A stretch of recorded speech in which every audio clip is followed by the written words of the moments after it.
time for me to bring in Kumar, the CEO of Value Research. Thank you for joining us on the show. I'm going to ask you a very obvious question, and I know this question is going to make you cross, but we have a lot of investors reaching out to us on Facebook and Twitter who are asking us the same thing. It does seem like the market is aiming to move from strength to strength or from new high to new high every week, and it's likely to continue, analysts say, at least until budget day, and maybe after that as well. In a market like this, a lot of times investors get really excited. They want to know, should they be taking money off the table? Should they be starting SIPs, maybe putting in lump sum investments? What's your advice for all of the young people right now who are thinking, oh, maybe I should just put in 1 lakh rupees and take advantage of what happens over the next 1 month?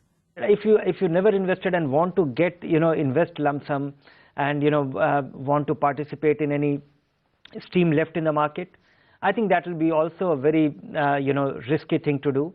Because if you do it and the market goes up by, another 10% as it has in the last 2 weeks, then you will actually not take the full benefit of being in the market for the long term. The big return is generated when you least expect it and by following a systematic plan or a methodical approach to it. Not, earning 10% from this market. You might, that could be, I don't think, one should be looking at equity market, though in this kind of market, it is easy to derive such return in a brief period of time and be happy with a short-term superlative return and miss out on the big picture. All right, so here it is. The rules are very simple, especially on this show. If your question is, should I do equity for the long term or the short term? The answer is always long term. And if your question is, should I use an SIP or do a lump sum? The answer is always SIP. All right, let's move on to our portfolio. For one such young investor, Ankit Jain has written in this week, he's 29 years old, a take-home income of 85,000 rupees.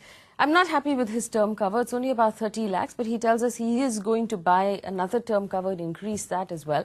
Now, he sent us a list of his goals. He has 2 children. He'd like to plan for their education, which is about 19 and 25 years away, respectively, and for both of their weddings in about 30 years, and his own retirement, which is also about 30 years away. Now, he's told us how much money he's going to put aside in SIPs, but I'm afraid if he gets an average of 12% annualized over those 30 years, he's going to fall short of all of his goals and not meet even a single one. That's just a back of the envelope calculation. He sent us a short list of mutual funds he'll invest in as well.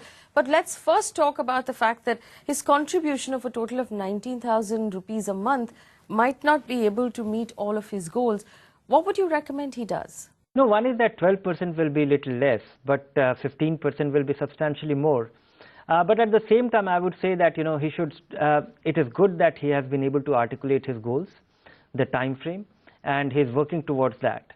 But there are many changeable variables here. One is that his 19,000 will not remain constant with his rising income over time. And, he has enough time on his side, which is next 30 years. And the earliest goal is 19 years away. So he has, ample time on his side. 19,000 is unlikely to be constant. So he can be assured that if he is regular with his investment, and 12% return is, I would say that on a 25-year time period, which will be the average, I would say somewhere between 25 and 28 years will be the average time period to his goals. 12% is reasonably conservative, even going by the inflation number as well as relative to the fixed income return that one can derive. Last 25 years, Sensex return, mind you, not the actively managed index average or, top quartile index average. I'm referring to, Sensex, has been able to deliver about, since its start, despite all the upheavals, about 17.5% from Sensex, and that too on a dividend without adjusting for the dividend. I'm referring to the raw Sensex, not the total return index of Sensex. So, 12% is reasonably conservative given that he has chosen equity funds and investing. So you will be able to achieve your goal, but optimizing your return on your goal, 2 things to keep in mind: increase your savings in line with your income, and be at it. You are onto a great action plan. Well, Ankit, of course, you haven't told us what your other investments are, but if you are investing a lot of money in fixed income, that might be something to worry about, because ideally, with your time horizon, we'd like you to move as much money into equity right now as you can. Let's take a look at his mutual funds, Surendra. This is the shortlist he's sent us for his goals, which are between 19 and 30 years away. He has the ICICI Prudential Value Discovery, the iPru Dynamic Fund, the Franklin India Prima Plus, the Birla Sun Life Frontline Equity and HDFC Tax Saver. These are all funds that you've recommended on this show as well. Are these funds, and these are the questions, are these funds the perfect choice for the goals that he has? And secondly, does he need to in any way segregate them based on the goal? Because between a time horizon of 20 years and 30 years, should there be a difference in the funds that he's picking out? No, I think, ideally, just to have a mental linkage, he can link, separate funds to separate goals, but it doesn't matter. To achieve his goals, the most important thing will be being on track through all kind of market that he will encounter in the next 30 years. Because if you just recall, what last 30 years has been, we have had reform, we have, in our country, we have faced in the last 30 years situation like multinational companies were being thrown out of this country. Then we came on the brink, as a country, we came on the brink of bankruptcy in early 90s. Then we had the big reform, then we had the big struggle, then we had 2 scams. So such long time frame, you will have all these phases of the market which you'll see. And despite all that, we had, Sensex delivered 17%. Without adjusting for the dividend. So despite all that, we are able to derive such return. So next 30 years might be very dramatic, and you will be faced with the dilemma all the time. And staying the course, increasing your contribution to your retirement corpus or for your long-term goals, and without getting distracted with a periodic review will be crucial. All right, so Ankit, it's very simple, the advice that we always give. Now, the funds that you've picked are good funds, but Dhirendra is saying that every time you make a little extra money, you get a raise, or there's extra money in your hand, make sure that you increase your contribution to your mutual funds as well.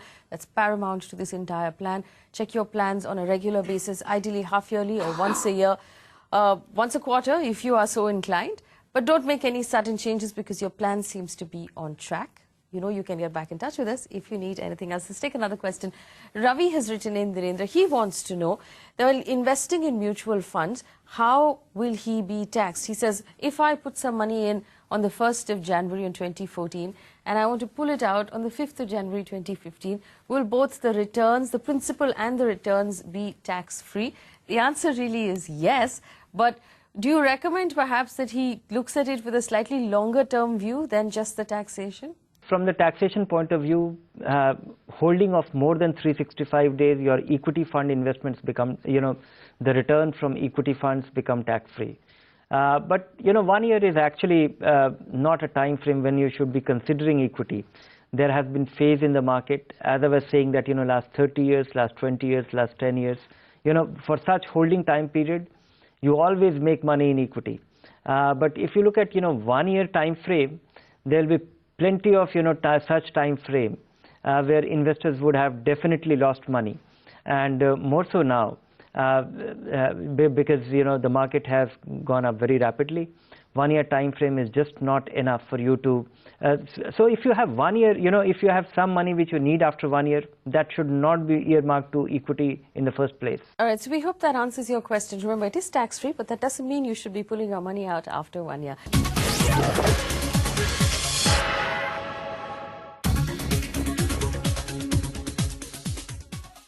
Welcome back. You're watching Investor's Guide on ET Now. Thank you for staying with us. It's time for our very popular product review, and Dhirendra Kumar is going to give you his fund review in a little while. But first, I want to bring in Avan to give us a recap on what's going on with Reliance Vision Fund and what its performance has been over the last 1 year. Avan. Thanks, Faye. Launched in October 1995, the Reliance Vision is a multi-cap fund. The fund has had a few really good years in its history, interspersed with years of poor performance. The net result is a 19-year checkered track record. The fund manager believes in a contrarian approach, but this strategy doesn't always pay off. In the recent years, the fund has put its investors through difficult times, and the rough years have dented the fund's performance. The fund did manage to regain lost ground last year when it delivered returns of up to 82%. But that might not be enough to reward its rattle investors. Now, despite the comeback, should you remain invested in this fund? Our experts are here to give you the answer. With that, it's back to you, Faye. All right, Avan, thank you for that update. The Reliance Vision Fund used to be a 3-star fund. It's down to 1 star on value research. It's making a lot of investors a little nervous. This is obviously a high-risk fund, but can you tell us why it's down to only 1 star now? Relative poor performance consistently, and also I feel that last year was a good year in absolute terms for this fund, but given its kind of portfolio that it has held through in the last 3 to 4 years, it is now changing track. It is becoming a large cap tilted fund, which it was not. So its category right now seems to be different than what it has been. So this fund is changing its complexion. It is becoming a large cap oriented fund, and when compared to the multi cap fund, which are necessarily about over 40% into small and mid cap stocks, those funds have done exceedingly well. And compared to other multi cap fund, it has been one can be happy with its return in absolute terms, but on a relative basis, it is disappointing. Well, Dhirendra, do you recommend then that investors use 2014, which was a good year for this fund, as an opportunity to get out, perhaps at these levels? And what alternative investment would you recommend for investors who exit this fund at this point? The case for Reliance Vision, when there was a case, was that it was a very well diversified fund. And it used to beat the benchmark. And it used to beat other funds in the category by a wide margin consistently, and more in a rising market. And I think those kind of markets are back. This fund will do well again. But I think investors have far superior options to choose from. I would say investors should be looking at other more consistent performing, better diversified large and mid cap fund and multi cap fund, not this.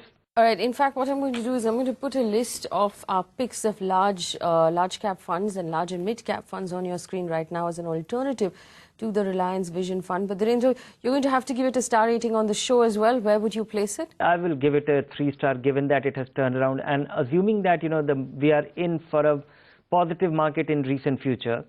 Then this fund will be a superior performer, because this fund, by its design or by the flair of the fund manager, looks like it always does better than others in a good market. All right, so that's the Reliance Vision Fund on Investors Guide. Remember, if you have questions about this fund, you can write to us. Email ID is at the bottom of your screen. It's now time to move on to our hold or sell segment. Well, 49-year-old Pawan Kamath has written in, Dhirendra. He tells us now he has enough life cover and health cover. That's not reason to worry. He's been investing in mutual funds for both of his sons. One of them is 18, the other one is 11. And he has 2 separate portfolios for them. He wants to know if these portfolios are on track. Now, we want to first take a look at the portfolio for his 11-year-old son, because he still has, 7 years to go on that portfolio. And we'll find out if this portfolio is on track right now. I know that quantum long-term equity is going to be, a checkbox for you. Also followed by Birla Sun Life Frontline Equity. Would you recommend the Frontline Equity plan, Dhirendra? He has 7 years to go. Yes, 7 years to go. But such plans should be met with a different kind of approach as he gets closer to his goals. A goal which is 7 years away. Keep investing, and maybe after 4 years you start methodically moving a part of the money which you are likely to need in the 7th year, because there is a likelihood that you may not need all the money at one go.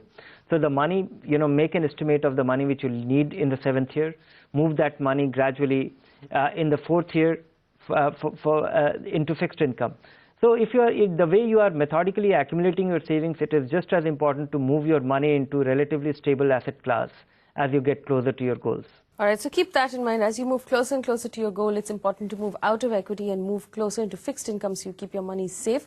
Then I'm going to take the next 2 funds in his portfolio together. He has HDFC Equity and HDFC Mid-Cap Opportunities. Granted, they're both excellent funds, but does he need to have both of them, or can he just consolidate into one? Depends, if it is for a different goal, because I would imagine that, HDFC Mid-Cap Opportunity will deliver more return, has been able to deliver more in the last 7-8 years it has been in existence. HDFC Equity turns out to be a little more diversified, but going by the complexion of it, and going by the that it's from the same fund family, and we come across similar ideas reflected in different funds of the same fund family, even though managed by different fund managers. He will be better off with HDFC Equity, which is relatively diverse, But if this money is for 8-10 years and he understands he can withstand the ups and downs, HDFC mid-cap opportunity is also an excellent fund to have. But he also has the ICICI Prudential Dynamic Fund and the Value Discovery Fund, Dhirendra. Again, would you like him to consolidate those investments? For these two funds, I would suggest him he does that, because the ICICI Prudential Dynamic Fund and the Value Discovery Fund will have some overlap. So I would say yes, this will be a worthwhile consolidation. Also, Value Discovery Fund looks more promising compared to the dynamic fund, which follows a dynamic, a quantitative model to work on asset allocation. Of course, it always remains an equity fund with over 65% allocation to equity, but changing its allocation based on a book value formula, depending on the state of the book value of the market, it changes its allocation and also the complexion of the equity that it holds in its portfolio. So given his time frame, and he can really withstand the ups and downs of the market, and he has a long time frame, Value Discovery will be a meaningful addition. There's another very interesting question for you, Dhirendra. He tells us that his son, who's 18 years old, will now need the money that he's put aside. But luckily for Pawan, he has alternative means of handling those expenses, so he doesn't have to pull his money out. But he'd like to use these funds as a backup, just in case. He wants to know what he should do. Should he continue with these investments, or would you like him to pull that money out, perhaps move it into fixed income if he's using it as a backup? What would be the best way to go? Yeah, surely it is your money, and being in an open-end fund, you can always take out. And this market is is in a state right now that taking your money out, and you may not regret it, just in case because if you are able to consume it, if you need it tomorrow, and you take your money out, there's no reason to regret.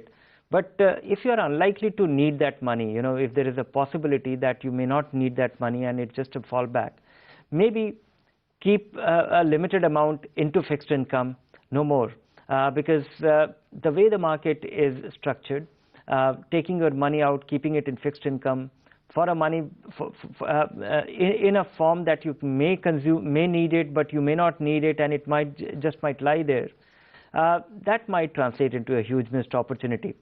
So entirely depends on how likely you are to need that money. All right, so there you have it. But remember, like Dhirendra said, when you are approaching your goal on any of these goals, it might make sense to start moving your money closer into fixed income. And for the money you've set aside for your son who's 18, that depends on whether or not you're going to need that money and what you want to do with those funds. Dhirendra, I want to quickly take one more question before we let you go for this week. Swapnil has written in, he owns a small business.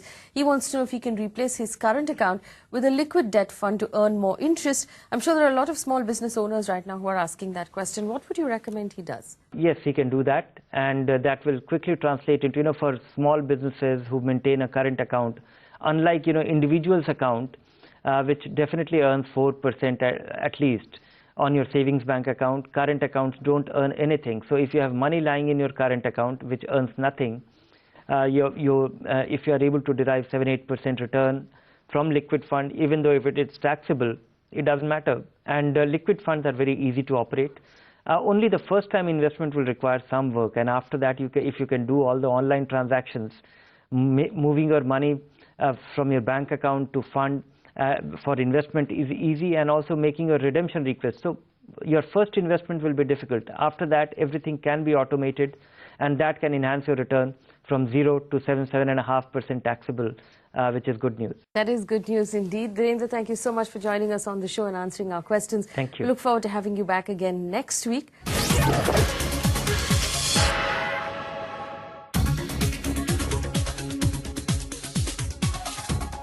Welcome back. You're watching Investors Guide on ET Now. Thank you for staying with us. We've asked Gajendra Kothari to come back again this week and answer more of the questions you sent in for him.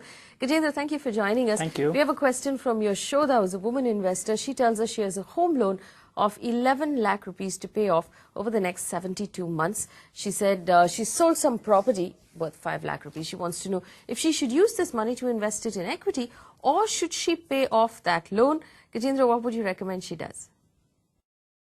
Without doubt, I would like to advise you to first prepay the loan completely as and when possible. So since you've got 5 lakh rupees from your property, I would strongly recommend to straight away pay the loan so that your EMI comes down. Whenever your loan is paid, then I would suggest you to start investing in equity, because equities is a long-term investment. In the short term, it can be very volatile. So if you have a 10-year horizon, then you can start considering investment in equity to get around, better returns in the long term. Our next question comes in from 57-year-old Rajveer, who tells us he opted for the voluntary retirement option from his government job. He tells us now that the government health scheme is still applicable to him, but he would like to know if he should buy a separate health cover for himself and for his wife. Gajendra, I'd always recommend more health insurance. What about you? Though you mentioned that you have a CGS-HS scheme from the government of India, and right now you're working for somebody else, and you and your spouse both are covered by adequate health insurance, the moment you leave this company, you will only have to kind of rely on your CGS scheme. So I would rather suggest you to buy a standby medical insurance cover, maybe worth 3 lakhs floater between two of you, for which you'll be paying around 25,000, so that in case something were not to be covered by CGSS, at least you have a cover to fall upon. So it's always better to have a standby cover. Our last question on the show comes in from Habu, who writes in from Gujarat. He tells us that he would like to buy health insurance for his family. That's always good news. He's 56 years old, his wife is 50 years old, and they have a young son who's 25. Gajendra, what would be an ideal cover for them? Should they be, the interesting question is this, at the age of 56, should they be considering a family floater for all three of them? Because two members of that family will eventually move into the senior citizens category. So how would you recommend they tackle that? I would rather recommend to buy a family floater plan in which all the family members can be combined, and the premium also works out to be very cheaper. You can go for government sponsored health insurance companies like Oriental Insurance or New India Insurance, which are also very kind of budget friendly and pocket friendly to you. So for this kind of a cover for the entire family, you need to pay around 12 to 13,000 rupees per annum, and which will take care of all your family's health requirements. So I think this will be a better cover. All right, that's a wrap on Investors Guide. Thank you so much for watching. Gajendra, it's always a pleasure to have you on the show. Thank you. Remember, you can send me a question about anything at all, provided it has something to do with your money. Email ID is at the bottom of your screen. You can reach me on Facebook, and of course, you can send me a question on Twitter. It's a pleasure to chat with you week on week. Thanks so much for watching.